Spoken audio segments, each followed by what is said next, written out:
Friends, welcome to Sathya's life style channel. இன்றைக்கி நம்ம பார்க்க போகிற ரெசிபி வந்து ஒரு கிரேவி ரெசிபி தான் பார்க்க போகிறோம். மஷ்ரூம் பன்னீர் கிரேவி தான் பார்க்க போகிறோம். இது ரொம்ப ஈஸியாக மேக் பண்ணலாம். ஃபஸ்ட்டு வந்து இதுக்கு நம்ம ஒரு 3 பியூரி ரெடி பண்ணிட்டோன்னா இது ரொம்ப ஈஸியாக குயிக்காக மேக் பண்ணுறது தான். இது எப்படி பண்ணலான்றதை பார்க்கலாம். இந்த கிரேவிக்கு நம்ம முதல்ல வந்து ஒரு பியூரி ரெடி பண்ணிக்கணும். நான் வந்து நல்ல வெங்காயத்தை இந்த மாதிரி அரைச்சி வச்சுருக்கேன். அதே மாதிரி தக்காளி, ஒரு வெங்காயத்துக்கு 2 தக்காளி இப்படி அரைச்சிருக்கேன். இது வந்து இஞ்சி பூண்டு பேஸ்ட்டு, அதில் நான் ஒரு பச்சை மிளகாவும் சேர்த்து பியூரியாக அரைச்சி வச்சுருக்கேன். இது 3த்தையும் நம்ம ரெடி பண்ணிட்டா இந்த கிரேவியை ஈஸியாக பண்ணலாம். இந்த கிரேவி பண்ணுறதுக்கு நான் கடாயில் எண்ணெயை நல்லா சூடாக்கிட்டேன். தாளிக்கிறதுக்கு ஒரு பட்டை, ஒரு ஸ்டார் அனீஸ், ஒரு 2 கிராம்பு எடுத்திருக்கேன். கருவேப்பிலை போட்டுக்கிறேன். வெங்காயம் வந்து இந்த மாதிரி விழுதாக அரைச்சி வச்சுருக்கதை ஆட் பண்ணிக்கிறேன். கொஞ்சமாக சால்ட் போட்டுக்கிறேன். இந்த ஆனியன் வந்து நல்லா ப்ரௌனாகவும் மாறணும், அதே நேரத்தில் பச்சை வாசனையும் போகணும். நல்லா ப்ரௌனாக மாறணும். அப்போ தான் இந்த கிரேவி வந்து நல்லா கலரும் நல்லாயிருக்கும், டேஸ்ட்டும் நல்லாயிருக்கும். இந்த நல்லா எண்ணெயில் வதங்கட்டும். இந்த வெங்காயம் நல்லா வதங்கிடுச்சு. இப்போ வந்து நம்ம இஞ்சி பூண்டு பேஸ்ட்டை சேர்த்துக்கலாம். இந்த இஞ்சி பூண்டு பச்சை வாசனை போகிற அளவுக்கு நம்ம நல்லா வதக்கிக்கலாங்க. இந்த இஞ்சி பூண்டு நல்லா பச்சை வாசனைலாம் போயிடுச்சு. இப்போ நம்ம வந்து இந்த அரைச்சி வச்ச தக்காளியை இதில் ஆட் பண்ணிக்கலாம். இது நல்லா நம்ம இந்த எண்ணெயில் தக்காளியை நல்லா வதக்கிக்கலாம். இதோட பச்சை வாசனை போய் நல்லா சுருண்டு வர அளவுக்கு இதை நம்ம வதக்கணும்.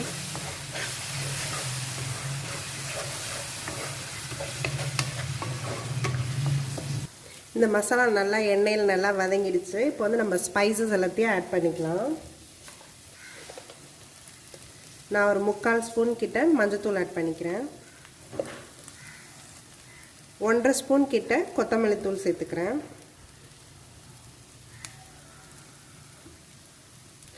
1.5 ஸ்பூன் கொத்தமல்லி தூள், அதே அளவுக்கு ஈக்குவலாக நான் மிளகாத்தூளும் போட்டுக்கிறேன். 1.5 ஸ்பூன் போட்டுக்கிறேன்.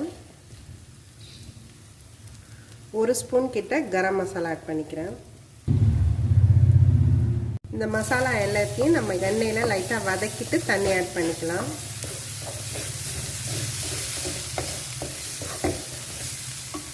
நான் லைட்டாக தான் தண்ணி ஆட் பண்ணுறேன், ரொம்ப ஆட் பண்ணல. ஏன்னா நம்ம வந்து மஷ்ரூம் சேர்க்க போகிறோம். அதுலேருந்து நம்மளுக்கு தேவையான அளவுக்கு தண்ணி விட்டுரும். பார்த்துட்டு வேணும்னா நம்ம சேர்த்துக்கலாம். இந்த மசாலா எல்லாத்தையுமே நல்லா வதக்கியாச்சு. இப்போ வந்து நம்ம இந்த மஷ்ரூம் வந்து நான் க்ளீன் பண்ணி இந்த மாதிரி கட் பண்ணி வச்சுருக்கேன், அதை ஆட் பண்ணிக்கிறேன். இது நல்லா இந்த மசாலாவோட கொஞ்சம் நல்லா மிக்ஸ் பண்ணிவிட்டு லைட்டாக எண்ணெயிலையும் நம்ம வதக்கிட்டு க்ளோஸ் பண்ணிடலாம். ஏன்னா இதில் நல்லாவே தாராளமாக நமக்கு தண்ணி நிறையாவே விடும். ஸோ நம்ம லைட்டாக வதக்கிட்டு க்ளோஸ் பண்ணாலே போதும். இது நல்லா நம்ம வதக்கியாச்சு. இதை நம்ம இப்போ க்ளோஸ் பண்ணி வச்சிடலாம். ஒரு 5 to 10 மினிட்ஸ் வந்து இதனால் நான் சிம்மில் வச்சுருக்கேன், அதனால் 10 மினிட்ஸ் வைக்கிறேன். இந்த கிரேவி வந்து 10 மினிட்ஸ் ஆகும். அந்த நேரத்தில் வந்து நம்ம பன்னீரை வந்து லைட்டாக ஃப்ரை பண்ணி எடுத்துக்கலாம். நான் கொஞ்சமாக பட்டர் போட்டுக்கிறேன்.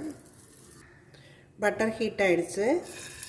நான் பன்னீர் எல்லாத்தையும் இதில் வறுத்து எடுத்துக்கிறேன். இது நல்லா ஒரு சைடு இதாக இருக்கும். நம்ம எல்லாத்தையுமே திருப்பி போட்டுக்கலாம். நான் லைட்டாக தான் ஃப்ரை பண்ணி எடுக்கிறேன், ரொம்ப ஃப்ரை பண்ணல. அப்புறம் ரொம்ப ஃப்ரை பண்ணால் ஒரு மாதிரி ரப்பரியாக ஆகிடும். சும்மா லைட்டாக ஃப்ரை பண்ணால் போதும். இது இந்த அளவுக்கு ஃப்ரை ஆனால் போதும். இதை நம்ம இப்போ தனியாக வச்சிடலாம். இது நல்லா மஷ்ரூம் எல்லாமே வெந்திருக்கும்.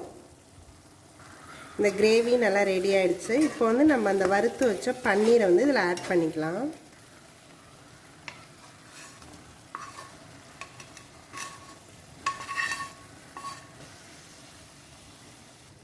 நல்லா இந்த மசாலாவோட நல்லா மிக்ஸ் பண்ணியாச்சு.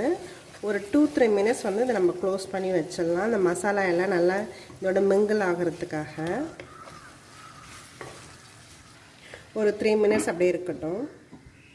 இது ஒரு 3 மினிட்ஸ் ஆகிடுச்சு. இது நல்லாவே ரெடியாக இருக்கும். இந்த கிரேவி நல்லா ரெடி ஆகிடுச்சு. லாஸ்ட்டாக நம்ம கொஞ்சமாக கொத்தமல்லி தழை தூவி நிறுத்திடலாம்.